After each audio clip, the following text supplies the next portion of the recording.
নমস্কার শ্রোতা বন্ধুরা, স্বপ্নকথকের অডিও লাইব্রেরিতে আপনাকে স্বাগত। বাংলা ও বিশ্ব সাহিত্যের নানা স্বাদের গল্প, সাহিত্য, নাটক ও কবিতার সংগ্রহে পরিপূর্ণ আমাদের স্বপ্নকথকের অডিও লাইব্রেরি। আজ আপনাদের জন্য রইল সত্যজিৎ রায়ের লেখা গল্প অনাথ বাবুর ভয়।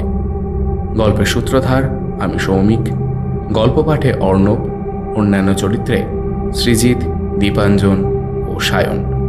পরিকল্পনা ও পরিচালনায় অর্ণব, শব্দগ্রহণ ও আবহে সৃজিত, পোস্টার ডিজাইনে সায়ন উপাধ্যায়। শুরু হচ্ছে আজকের গল্প অনাথ বাবুর ভয়।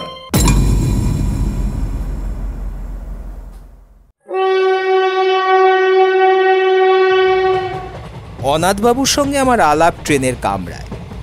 আমি যাচ্ছিলাম রঘুনাথপুরে হাওয়া বদলের জন্য। কলকাতায় খবরের কাগজের আপিসে চাকরি করি। গত কমাস ধরে কাজের চাপে দম বন্ধ হওয়ার উপক্রম হয়েছিল। তাছাড়া আমার লেখার শখ, দু একটা গল্পের প্লটও মাথায় ঘুরছিল। কিন্তু এত কাজের মধ্যে কি আর লেখার ফুরসত জোটে? তাই আর 7-5 না ভেবে 10 দিনের পাওনার ছুটি আর দিস্তেখানে কাগজ নিয়ে বেরিয়ে পড়লাম। এত জায়গা থাকতে রঘুনাথপুর কেন, তারও অবশ্যই একটি কারণ আছে। ওখানে বিনা খরচায় থাকার একটা ব্যবস্থা জুটে গেছে। আমার কলেজের সহপাঠী বীরেন বিশ্বাসের পৈতৃক বাড়ি রয়েছে রঘুনাথপুরে। কফি হাউসে বসে ছুটিতে কোথায় যাওয়া যায় এই আলোচনা প্রসঙ্গে বীরেন খুব খুশি হয়ে ওর বাড়িটা অফার করে বলল, আমিও যেতুম, কিন্তু আমার এদিকের ঝামেলা বুঝতেই তো পারছিস। তবে তোর কোনো অসুবিধা হবে না। আমাদের 50 বছরের পুরনো চাকর ভরদ্বাজ রয়েছে ওই বাড়িতে, ওই তোর দেখাশোনা করবে। তুই চলে যা। গাড়িতে যাত্রী ছিল অনেক। আমার বেঞ্চেতে আমারই পাশে বসেছিল অনাথ বন্ধু মিত্র।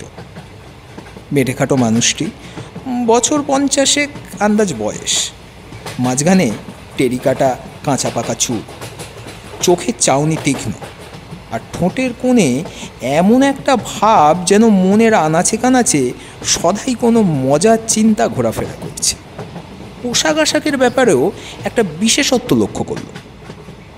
ভদ্রলোককে হঠাৎ দেখলে মনে হবে তিনি যেন 50 বছরের পুরনো কোনো নাটকের চরিত্রে অভিনয় করার জন্য সেজে গুজে তৈরি হয়ে এসেছে। ওই রকম কোট, ওই ধরনের শার্টের কলার, ওই চশমা, আর বিশেষ করে ওই বুট জুতো, এইসব আর আজকালকার দিনে কেউ পরে না। অনাথবাবুর সঙ্গে আলাপ করে জানলাম তিনিও রঘুনাথপুর যাচ্ছেন। কারণ জিজ্ঞেস করাতে কেমন যেন অন্যমনস্ক হয়ে পড়ল। কিংবা এও হতে পারে যে ট্রেনের শব্দের জন্য তিনি আমার প্রশ্ন শুনতে পাননি। বীরেনের পৈতৃক ভিটেটা দেখে মনটা খুশি হয়ে উঠল। বেশ বাড়ি, সামনে এক ফালি জমি, তাতে সবজি ও ফুল গাছ দুই রয়েছে। কাছাকাছির মধ্যে অন্য কোনো বাড়িও নেই, কাজেই পড়শির উৎপাত থেকেও রক্ষা। আমি আমার থাকার জন্য ভরদ্বাজের আপত্তি সত্ত্বেও ছাদের চিলেকোঠাটি বেছে নিলাম। আলো, বাতাস এবং নির্জনতা তিনটেই অপর্যাপ্ত পাওয়া যাবে ওখানে। ঘর দখল করে জিনিসপত্র গোছাবার সময় দেখি আমার দাড়ি কামানোর খুর আনতে ভুলে গিয়েছি। ভরদ্বাজ শুনে বলল, তাতে কি হয়েছে খোকাবাবু? এই তো কুণ্ডুবাবুর দোকান, 5 মিনিটের পথ। সেখানে গেলেই পাবেন খন বিলেট। বিকেল 4টে নাগাদ চাটা খেয়ে কুণ্ডুবাবুর দোকানের উদ্দেশ্যে বেরিয়ে পড়লাম। গিয়ে দেখি সেটি একটি ভালো আড্ডার জায়গা। দোকানের ভিতরে দুটি বেঞ্চিতে বসে 5-7 জন পৌর ভদ্রলোক রীতিমতো গল্প জমিয়েছেন। তাদের মধ্যে একজন বেশ উত্তেজিতভাবে বলছেন, আরে বাপু, এ তো আর শোনা কথা না, এ আমার নিজের চোখে দেখা। আর 30 বছর হয়ে গেল বলেই কি মন থেকে মুছে গেল? এসব স্মৃতি অত সহজে ভোলার নয়। আর বিশেষ করে যখন হলধর দত্ত আমার নিজের অন্তরঙ্গ বন্ধু, তার মৃত্যুর জন্য আমি যে কিছু অংশেও দায়ী। সে বিশ্বাস আমার আজও যায়নি। আমি এক প্যাকেট 7 o'clock কিনে আরও দু একটা অবান্তর জিনিসের খোঁজ করতে লাগলাম। ভদ্রলোক বলেই চললেন, ভেবে দেখুন, আমারই বন্ধু আমারই সঙ্গে 10 টাকা বাজি ধরে রাত কাটাতে গেল ওই উত্তর পশ্চিমের ঘরটাতে। পরদিন ফেরে না ফেরে না ফেরে না, শেষটায় আমি, জিতেন বক্সি, হরিচরণ শাহ আর 3-4 জন কে ছিল ঠিক মনে নেই, গেলুম হালদার বাড়িতে হলধরের খোঁজ করতে। গিয়ে দেখি বাবু ওই ঘরের মেঝেতে হাত পা ছড়িয়ে মোড়ে কাঠ হয়ে আছেন। তার চোখ চাওয়া, দৃষ্টি কড়ি কাঠের দিকে, আর সেই দৃষ্টিতে ভয়ের যা নমুনা দেখলুম, তাতে ভূত ছাড়া কি ভাববো বলুন। গায়ে কোনো ক্ষত নেই, বাঘের আঁচড় নেই, সাপের ছোবল নেই, কিচ্ছু নেই। আপনারাই বলুন এখন কি বলবেন। আরও মিনিট 5 দোকানে থেকে আলোচনার বিষয়টি সম্পর্কে মোটামুটি একটা ধারণা হলো। ব্যাপারটা এই, রঘুনাথপুরের দক্ষিণ প্রান্তে হালদার বাড়ি বলে একটি 200 বছরের পুরনো ভগ্নপ্রায় জমিদারি প্রাসাদ আছে। সেই প্রাসাদে বিশেষ করে তার দোতলার উত্তর পশ্চিম কোণের একটি ঘরে নাকি অনেক কালের পুরনো একটি ভূতের আনাগোনা আছে। অবশ্যই সেই 30 বছর আগে ভবতোষ মজুমদারের বন্ধু হলধর দত্তের মৃত্যুর পর আজ অবধি নাকি কেউ সে বাড়িতে রাত কাটায়নি। কিন্তু তাও রঘুনাথপুরের বাসিন্দারা ভূতের অস্তিত্ব মনে প্রাণে বিশ্বাস করে, বেশ একটা রোমাঞ্চ অনুভব করে। আর বিশ্বাস করার কারণও আছে যথেষ্ট। একে তো হলধর দত্তের রহস্যজনক মৃত্যু, তার উপর এমনিতে হালদার বংশের ইতিহাসে নাকি খুন খারাপি, আত্মহত্যা ইত্যাদির অনেক নজির পাওয়া যায়। মনে মনে হালদার বাড়ি সম্বন্ধে বেশ খানিকটা কৌতূহল নিয়ে দোকান থেকে বাইরে বেরিয়ে এসে দেখি আমার ট্রেনের আলাপি অনাথ বন্ধু মিত্রমশাই হাসি মুখ করে দাঁড়িয়ে রয়েছেন। আমায় দেখে বললেন, শুনছিলেন ওদের কথাবার্তা? বললাম, তা কিছুটা শুনেছি। বিশ্বাস হয়? কি ভূত? হ্যাঁ। ব্যাপার কি জানেন, ভূতের বাড়ির কথা তো অনেক শুনলাম, কিন্তু সেসব বাড়িতে থেকে নিজের চোখে ভূত দেখেছে এমন লোক তো কই আজ অবধি একটিও মিট করলাম না। তাই ঠিক। তা একবার দেখে আসবেন নাকি? কি? বাড়িটা দেখে আসবো মানে? বাইরে থেকে আর কি, বেশি দূরে তো নয়, বড়জোর মাইল খানেক। এই রাস্তা দিয়ে সোজা গিয়ে জোড়া শিবের মন্দির ছাড়িয়ে ডান হাতি রাস্তা ঘুরেই পোয়াটাক পথ। ভদ্রলোককে বেশ ইন্টারেস্টিং লাগছিল। আর তাছাড়া এত তাড়াতাড়ি বাড়ি ফিরে কি করব, তাই চললাম তার সঙ্গে। হালদারদের বাড়িটা দূর থেকে দেখা যায় না, কারণ বাড়ির চারপাশে বড় বড় গাছের জঙ্গল। তবে বাড়ির গেটের মাথাটা দেখা যেতে থাকে পৌঁছানোর প্রায় 10 মিনিট আগে থেকেই। বিরাট ফটক, মাথার উপরে ভগ্নপ্রায় নহবতখানা। ফটকের ভিতর দিয়ে বেশ খানিকটা দূর রাস্তা গিয়ে তবে সদর দালান। 2-3টে মূর্তি আর ফোয়ারার ভগ্নাবশেষ দেখে বুঝলাম যে বাড়ির আর ফটকের মাঝখানে এই জায়গাটা আগে বাগান ছিল। বাড়িটি অদ্ভুত, কারুকার্যের কোনো বাহার নেই তার কোনো জায়গায়। কেমন যেন একটা বেঢপ চৌকো চৌকো ভাব। বিকেলের পড়ন্ত রোদ এসে পড়েছে তার শ্যাওলাবৃত দেওয়ালে। মিনিটখানেক চেয়ে থাকার পর অনাথবাবু বললেন, আমি যতদূর জানি রোদ থাকতে ভূত বেরোয় না। একবার চট করে সেই ঘরটা দেখে এলে হতো না? সেই উত্তর পশ্চিমের ঘর? যে ঘরে? হ্যাঁ, যে ঘরে হলধর দত্তের মৃত্যু হয়েছিল। ভদ্রলোকের তো এসব ব্যাপারে দেখছি একটু বাড়াবাড়ি রকমের আগ্রহ। অনাথবাবু বোধহয় আমার মনের ভাবটা আঁচ করতে পেরেই বললেন, খুব আশ্চর্য লাগছে না? আসলে কি জানেন, আপনাকে বলতে দ্বিধা নেই। আমার রঘুনাথপুরে আসার একমাত্র কারণই হলো ওই বাড়িটা। বটে? আগে হ্যাঁ, ওটা যে ভূতের বাড়ি, আমি কলকাতায় থাকতে সে খবরটা পেয়ে ওই ভূতটিকে দেখব বলে এখানে এসেছি। আপনি সেদিন ট্রেনে আমায় আসার কারণটা জানতে চাইলেন। আমি উত্তর না দিয়ে অভদ্রতা করলাম বটে, কিন্তু মনে মনে স্থির করেছিলাম যে উপযুক্ত সময় এলে, অর্থাৎ আপনি কিরকম লোক সেটা আরেকটু জেনে নিয়ে আসল কারণটা নিজে থেকেই বলবো। কিন্তু তাই বলে ভূতের পিছনে ধাওয়া করে একেবারে কলকাতা ছেড়ে? বলছি, ব্যস্ত হবেন না। আমার কাজটা সম্বন্ধেই তো বলা হয়নি এখনো আপনাকে। আসলে আমি ভূত সম্পর্কে একজন বিশেষজ্ঞ। আজ 25 বছর ধরে এই ব্যাপার নিয়ে বিস্তর রিসার্চ করেছি। শুধু ভূত কেন, ভূত, প্রেত, পিশাচ, ডাকিনী, যোগিনী, ভ্যাম্পায়ার, ওয়্যারউলফ, ভুডুইজম ইত্যাদি যা কিছু আছে তার সম্বন্ধে বইয়ে যা লেখে তার প্রায় সবই পড়ে ফেলেছি। 7টা ভাষা শিখতে হয়েছে এইসব বই পড়ার জন্য। পরলোক তত্ত্ব নিয়ে লন্ডনের প্রফেসর নর্টনের সঙ্গে আজ 3 বছর ধরে চিঠি লেখালেখি করছি। আমার লেখা প্রবন্ধ বিলেতের সব নাম করা কাগজে বেরিয়েছে। আপনার কাছে বড়াই করে কি লাভ? তবে এইটুকু বলতে পারি যে এ দেশে ব্যাপারে আমার চেয়ে বেশি জ্ঞানী লোক বোধহয় আর নেই। ভদ্রলোকের কথা শুনে তিনি যে মিথ্যে বলছেন বা বাড়িয়ে বলছেন এটা আমার একবারও মনে হয় না। বরং তার সম্বন্ধে খুব সহজেই একটা বিশ্বাস ও শ্রদ্ধার ভাব জেগে উঠল। অনাথবাবু একটুক্ষণ চুপ করে থেকে বললেন, ভারতবর্ষে অন্তত 300 ভূতের বাড়িতে আমি রাত কাটিয়েছি। বলেন কি? হ্যাঁ, আর সেসব কিরকম জায়গা জানেন?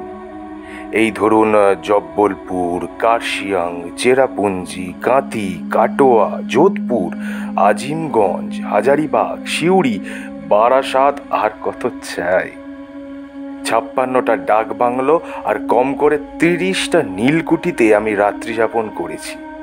এছাড়া কলকাতা এবং তার কাছাকাছির মধ্যে অন্তত 50খানা বাড়ি তো আছেই। কিন্তু অনাথবাবু হঠাৎ থেমে গেলেন। তারপর ধীরে ধীরে মাথা নেড়ে বললেন, ভূত আমায় ফাঁকি দিয়েছে। হয়তো ভূতকে যারা চায় না, ভূত তাদের কাছেই আসে। আমি বারবার হতাশ হয়েছি। মাদ্রাজে ত্রিচিনপল্লীতে 150 বছরের পুরানো একটা সাহেবদের পরিত্যক্ত ক্লাব বাড়িতে ভূত একবার কাছাকাছি এসেছিল। কিরকম জানেন? অন্ধকার ঘর, এক ফোঁটাও বাতাস নেই। যতবারই মোমবাতি ধরাবো বলে দেশলাই জ্বালাচ্ছি, ততবারই কে যেন ফুঁ দিয়ে নিভিয়ে দিচ্ছে। শেষটায় 13টা কাঠি নষ্ট করবার পর বাতি জ্বলল, এবং আলোর সঙ্গে সঙ্গেই ভূত বাবাজি সেই যে গেলেন, আর এলেন না। একবার কলকাতার ঝামাপুকুরের এক হানাবাড়িতেও একটা ইন্টারেস্টিং অভিজ্ঞতা হয়েছিল। আমার মাথায় তো এত চুল দেখছেন, অথচ ওই বাড়ির একটা অন্ধকার ঘরে ভূতের অপেক্ষায় বসে থাকতে থাকতে মাঝরাত্রির নাগাদ হঠাৎ ব্রহ্মতালুর কাছটায় একটা মশার কামড় খেলাম। কি ব্যাপার? অন্ধকারে ভয়ে ভয়ে মাথায় হাত দিয়ে দেখি একটিও চুল নেই, একেবারে মসৃণ মাথা জোড়া ডাক। এ কি আমারই মাথা, না অন্য কারুর মাথায় হাত দিয়ে নিজের মাথা বলে মনে করছি? কিন্তু মশার কামড়টা তো আমিই খেলাম। টর্চটা জেলে আয়নায় দেখি টাকের কোনো চিহ্ন মাত্রই নেই। আমার যে চুল, সে চুলই রয়েছে আমার মাথায়। ব্যাস, এই দুটি ছাড়া আর কোনো ভুতুড়ে অভিজ্ঞতা এত চেষ্টা সত্ত্বেও আমার হয়নি। তাই ভূত দেখার আশা একরকম ছেড়েই দিয়েছিলাম। এমন সময় একটা পুরানো বাঁধানো প্রবাসীতে রঘুনাথপুরের এই বাড়িটার একটি উল্লেখ পেলাম। তাই ঠিক করলাম একটা শেষ চেষ্টা দিয়ে আসব। অনাথবাবুর কথা শুনতে শুনতে কখন যে বাড়ির সদর দরজায় এসে পড়েছি সে খেয়াল ছিল না। ভদ্রলোক তার ট্যাগ ঘড়িটা দেখে বললেন, আজ 5:31 সূর্যাস্ত, এখন 5:15। চলুন, রোদ থাকতে থাকতে একবার ঘরটা দেখে আসি। ভূতের নেশাটা বোধহয় সংক্রামক, কারণ আমি অনাথবাবুর প্রস্তাবে কোনো আপত্তি করলাম না, বরং বাড়ির ভিতরটা আর বিশেষ করে দোতলার ওই ঘরটা দেখার জন্য বেশ একটা আগ্রহ হচ্ছিল। সদর দরজা দিয়ে ঢুকে দেখি বিরাট উঠোন ও নাট মন্দির। 100-150 বছরে কত উৎসব, কত অনুষ্ঠান, কত পুজো পার্বণ, যাত্রা, কথকতা এখানে হয়েছে তার কোনো চিহ্নও আজ নেই। উঠোনের 3 দিকে বারান্দা। আমাদের ডাইনের বারান্দার যে অংশ তাতে একটা ভাঙা পালকি পড়ে আছে এবং পালকিটি ছাড়িয়ে হাত 10 গিয়েই দোতলায় যাওয়ার সিঁড়ি। সিঁড়িটা এমনই অন্ধকার যে ওঠার সময় অনাথবাবুকে তার কোটের পকেট থেকে একটি টর্চ বার করে জ্বালাতে হলো। প্রায় অদৃশ্য মাকড়সার জাল ভেদ করে কোনো রকমে দোতলায় পৌঁছানো গেল। মনে মনে বললাম, এই বাড়িতে ভূত থাকা অস্বাভাবিক না। দোতলার বারান্দায় দাঁড়িয়ে হিসাব করে দেখলাম, বাঁ দিক দিয়ে সোজা চলে গেলে ওই যে ঘর, ওটাই হলো উত্তর পশ্চিমের ঘর। অনাথবাবু বললেন, সময় নষ্ট করে লাভ নেই, চলুন এগোই। এখানে বলে রাখি, বারান্দায় কেবল একটি জিনিসই ছিল, সেটি একটি ঘড়ি, যাকে বলে গ্র্যান্ডফাদার ক্লক। কিন্তু তার অবস্থা খুব শোচনীয়। কাঁচ নেই, বড় কাঁটাটিও উধাও, পেন্ডুলামটি ভেঙে কাত হয়ে পড়ে আছে। উত্তর পশ্চিমের ঘরের দরজাটি ভেজানো ছিল। অনাথবাবু যখন তার ডান হাতের তর্জনী দিয়ে সন্তর্পণে ঠেলে দরজাটি খুলেছিলেন, তখন বিনা কারণেই আমার গাটা ছমছম করছিল। কিন্তু ঘরের ভিতর ঢুকে অস্বাভাবিক কিছু লক্ষ্য করলাম না। দেখে মনে হলো এককালের বৈঠকখানা ছিল। ঘরের মাঝখানে একটা বিরাট টেবিল, তার কেবল পায়াচারখানাই রয়েছে, উপরের তক্তা নেই। টেবিলের পাশে জানলার দিকে একটি আরাম কেদারা। অবশ্যই এখন আর সেটি আরাম কেদারা হবে কিনা সন্দেহ, কারণ তার একটি হাতল ও বসবার জায়গা বেতের খানিকটা অংশ লোপ পেয়েছে। উপরের দিকে চেয়ে দেখি ছাদ থেকে ঝুলছে একটি টানা পাখার ভগ্নাংশ, অর্থাৎ তার দড়ি নেই, কাঠের ডান্ডাটা ভাঙা এবং ঝালরের অর্ধেকটা ঘেরা। এছাড়া ঘরে আছে একটি খাঁচ কাটা বন্দুক রাখার তাক, একটি নলবিহীন গড়গড়া আর 2খানা সাধারণ হাতল ভাঙা চেয়ার। অনাথবাবু কিছুক্ষণ একেবারে স্তব্ধ হয়ে রইলেন। মনে হলো খুব মনোযোগ দিয়ে কি যেন একটা অনুভব করার চেষ্টা করলেন। প্রায় মিনিট খানেক পর বললেন, একটা গন্ধ পাচ্ছেন? কি গন্ধ? মাদ্রাজি ধূপ, মাছের তেল আর মরা পোড়ানোর গন্ধ মেশানো একটা গন্ধ। আমি বার দুয়েক বেশ জোরে জোরে শ্বাস টানলাম। অনেক দিনের বন্ধ ঘর খুললে যে একটা ভ্যাপসা গন্ধ বেরোয়, সে গন্ধ ছাড়া আর কোনো গন্ধই পেলাম না। তাই বললাম, কই ঠিক বুঝতে পারছি না তো। অনাথবাবু আরও একটুক্ষণ চুপ করে থেকে হঠাৎ বাঁ হাতের তেলোতে ডান হাত দিয়ে একটি ঘুষি মেরে বললেন, বহুত আচ্ছা, এ গন্ধ আমার চেনা গন্ধ। এ বাড়িতে ভূত অবশ্যম্ভাবী, তবে বাবাজি দেখা দেবেন কি না দেবেন সেটা কাল রাত্রের আগে বোঝা যাবে না। চলুন। অনাথবাবু স্থির করে ফেললেন যে পরদিনই তাকে এ ঘরে রাত্রিবাস করতে হবে। ফেরার পথে বললেন, আজ থাকলুম না, কারণ কাল অমাবস্যা, ভূতের পক্ষে সবচেয়ে প্রশস্ত তিথি। তাছাড়া 2-1টা জিনিস সঙ্গে রাখা দরকার, সেগুলো বাড়িতে রয়ে গেছে, কাল নিয়ে আসবো। আজ সার্ভেটা করে গেল আর কি। ভদ্রলোক আমায় বাড়ি অবধি পৌঁছে দিয়ে বিদায় নেওয়ার সময় একটু গলা নাবিয়ে বললেন, আর কাউকে আমার এই প্ল্যানের কথা বলবেন না যেন। এদের কথাবার্তা তো শুনলুম আজকে, যা ভয় আর যা প্রেজুডিস এদের, জানলে পরে হয়তো বাঁধা টাধা দিয়ে আমার প্ল্যানটাই ভেস্তে দেবে। আর হ্যাঁ, আরেকটা কথা, আপনাকে আমার সঙ্গে যেতে বললুম না বলে কিছু মনে করবেন না। এইসব ব্যাপারে বুঝলেন কি না, একা না হলে ঠিক জুৎসই হয় না। পরদিন দুপুরে কাগজ কলম নিয়ে বসলেও লেখা খুব বেশি দূর এগোলো না। মন পড়ে রয়েছে হালদার বাড়ির ওই উত্তর পশ্চিমের ঘরটায়। আর রাতে অনাথবাবু কি অভিজ্ঞতা হবে সেই নিয়ে একটা অশান্তি আর উদ্বেগ রয়েছে মনের মধ্যে। বিকেলে অনাথবাবুকে হালদার বাড়ির ফটক অবধি পৌঁছে দিলাম। ভদ্রলোকের গায়ে আজ একটা কালো গলাবদ্ধ কোট, কাঁধে জলের ফ্লাক্স আর হাতে সেই কালকের 3 সেলের টর্চ। ফটক দিয়ে ঢোকার আগে কোটের 2 পকেটে হাত দিয়ে 2টো বোতল বার করে আমাকে দেখিয়ে বললেন, এই দেখুন, এটিতে রয়েছে আমার নিজের ফর্মুলায় তৈরি তেল। শরীরের অনাবৃত অংশে মেখে নিলে আর মশা কামড়াবে না।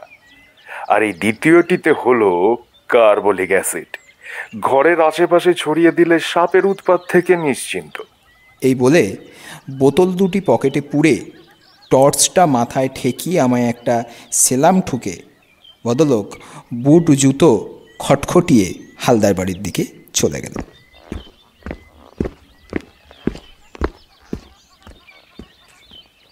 রাতে ভালো ঘুম হলো না। ভোর হতে না হতেই ভরদ্বাজকে বললাম আমার থামস ফ্লাক্সে 2জনের মতো চা ভরে দিতে। চা এলে পর ফ্লাক্সটি নিয়ে আবার হালদার বাড়ির উদ্দেশ্যে রওনা দিলাম। হালদার বাড়ির ফটকের কাছে পৌঁছে দেখি চারদিকে কোনো সাড়া শব্দ নেই।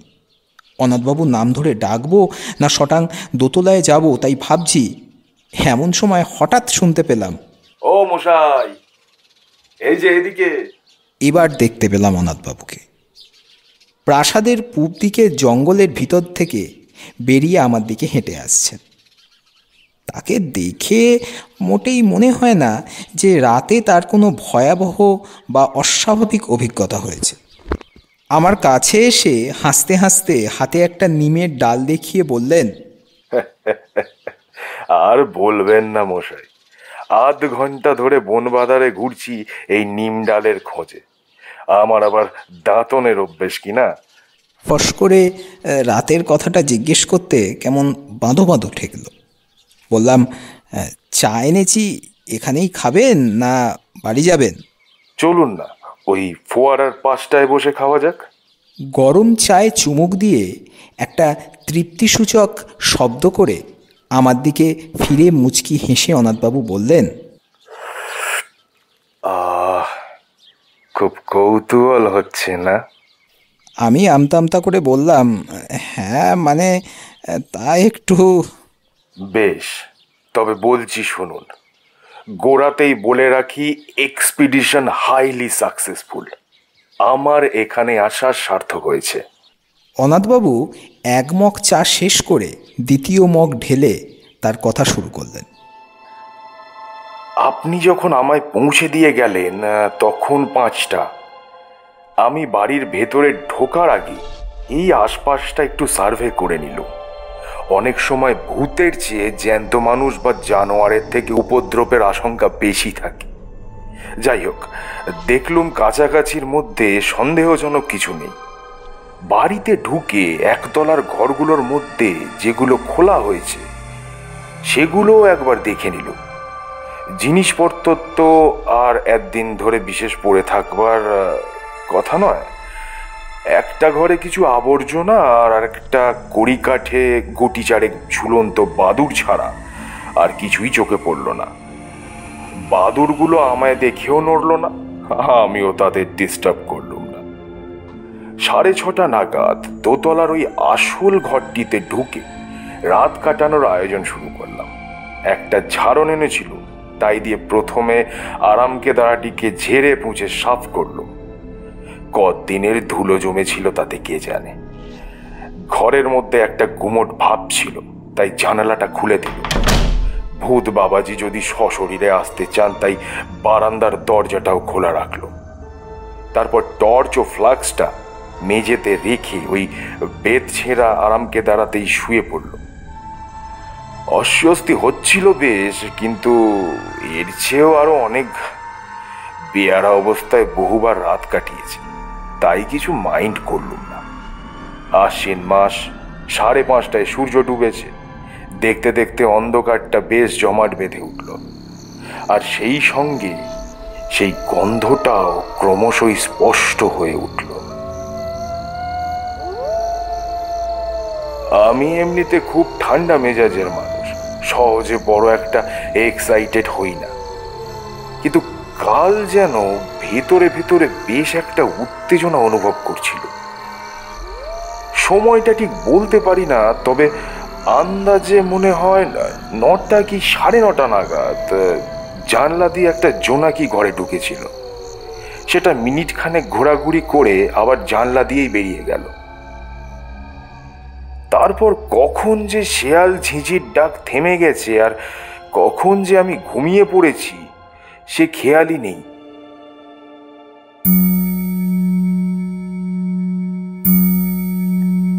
ঘুমটা ভাঙল একটা শব্দে, ঘড়ির শব্দ। ঢং ঢং ঢং করে 12টা বাজল। মিঠে অথচ বেশ জোর আওয়াজ, জাত ঘড়ির আওয়াজ, আর সেটা আসছে বাইরের বারান্দা থেকে। কয়েক মুহূর্তের মধ্যেই ঘুমটা ছুটে গিয়ে সম্পূর্ণ সজাগ হয়ে আরও 2টো জিনিস লক্ষ্য করলুম। এক, আমি আরামকেদারায় সত্যিই খুব আরামে শুয়ে আছি। ছেঁড়াটা তো নেই, বরং উল্টে আমার পিঠের তলায় কে যেন একটা বালিশ গুজে দিয়ে গেছে। আর 2, আমার মাথার উপরে একটা চমৎকার ঝালর সমেত আস্ত নতুন টানা পাখা। তা থেকে একটি নতুন দড়ি দেওয়ালের ফুটো দিয়ে বারান্দায় চলে গেছে, এবং কে জানি সে দড়িতে টান দিয়ে পাখাটি দুলিয়ে আমায় চমৎকার বাতাস করছে। আমি অবাক হয়ে এইসব দেখছি আর উপভোগ করছি। এমন সময় খেয়াল হলো, অমাবস্যার রাত্রিরে কি করে জানি ঘরটা চাঁদের আলোয় উদ্ভাসিত হয়ে উঠল। তারপর নাকে এলো একটা চমৎকার গন্ধ। পাশ ফিরে দেখি কে জানি একটা আলবোলা রেখে গেছে, আর তার থেকে ভুরভুর করে বেরোচ্ছে একেবারে সেরা অম্বুরি তামাকের গন্ধ। বেশ মনোরম পরিবেশ নয় কি? আমি বললাম, শুনে তো ভালোই লাগছে। আপনার রাতটা তাহলে মোটামুটি আরামেই কেটেছে। আমার প্রশ্ন শুনে অনাথবাবু হঠাৎ গম্ভীর হয়ে গেলেন। খানিকক্ষণ অপেক্ষা করে আমি আর ধৈর্য রাখতে না পেরে বললাম, তাহলে কি সত্যিই আপনার কোনো ভয়ের কারণ ঘটেনি? ভূত কি আপনি দেখেননি? অনাথবাবু আবার আমার দিকে চাইলেন। এবার কিন্তু আর ঠোঁটের কোণে সেই হাসিটা নেই। ধরা গলায় ভদ্রলোকের প্রশ্ন এলো, পরশু যখন আপনি ঘরটায় গেলেন তখন কড়িকাঠের দিকটা ভালো করে লক্ষ্য করেছিলেন কি? আমি বললাম, তেমন ভালো করে দেখিনি বোধ হয়। কেন বলুন তো? অনাথবাবু বললেন, ওখানে একটা বিশেষ ব্যাপার রয়েছে, সেটা না দেখলে ঘটনাটা বোঝাতে পারবো না। অন্ধকার সিঁড়ি দিয়ে উঠতে উঠতে অনাথবাবু কেবল একটি কথা বললেন, আমার আর ভূতের পেছনে ধাওয়া করতে হবে না সীতেশবাবু, কোনোদিনও না। সে শখ মিটে গেছে।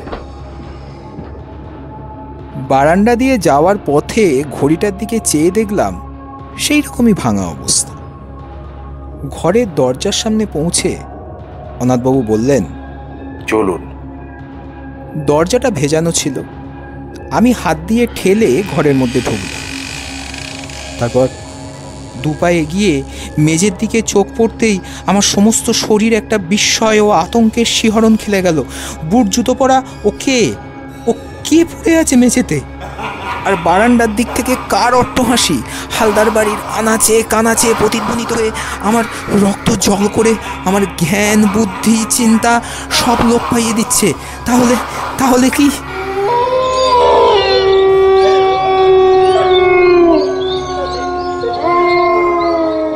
আর কিছু মনে নেই আমার। যখন জ্ঞান হলো দেখি ভরদ্বাজ আমার খাটের পায়ের দিকে দাঁড়িয়ে আছে, আর আমায় হাত পাখা দিয়ে বাতাস করছেন ভবতোষ মজুমদার। আমার চোখ খুলতে দেখে ভবতোষবাবু বললেন, ভাগ্যে সিধুচরণ আপনাকে দেখেছিল ও বাড়িতে ঢুকতে, নইলে যে কী দশা হতো আপনার জানি না। ওখানে গেছিলেন কানেককেলে? আমি বললাম, অনাথবাবু যে রাত্রে। আর অনাথবাবু, কাল যে অতগুলো কথা বললুম সেসব বোধহয় কিছুই বিশ্বাস করেননি ভদ্রলোক। ভাগ্যে আপনিও সঙ্গে সঙ্গে রাত কাটাতে যাননি ও বাড়িতে। দেখলেন তো ওর অবস্থা। হলধরের যা হয়েছিল এরও ঠিক তাই, মোড়ে একেবারে কাঠ, আর চোখ ঠিক সেভাবেই চাওয়া, সেই দৃষ্টি সেই কড়িকাঠের দিকে। আমি মনে মনে বললাম, না, মোড়ে কাঠ নয়। মোড়ে কি হয়েছে ননাথবাবু তা আমি জানি। কালো সকালে গেলে দেখতে পাবো তাকে। গায়ে কালো কোট, পায়ে বুট জুতো, হালদার বাড়ির পূব দিকের জঙ্গল থেকে নিমের দাঁতন হাতে হাসতে হাসতে বেরিয়ে আসছেন তিনি। শেষ হলো আজকের নিবেদন। কেমন লাগলো কমেন্ট করে জানাবেন আমাদের। ভালো লাগলে ভিডিওটিকে লাইক করুন, শেয়ার করুন বন্ধুদের সঙ্গে, আর চ্যানেলটিকে সাবস্ক্রাইব করতে একদম ভুলবেন না। পাশে থাকুন আমাদের।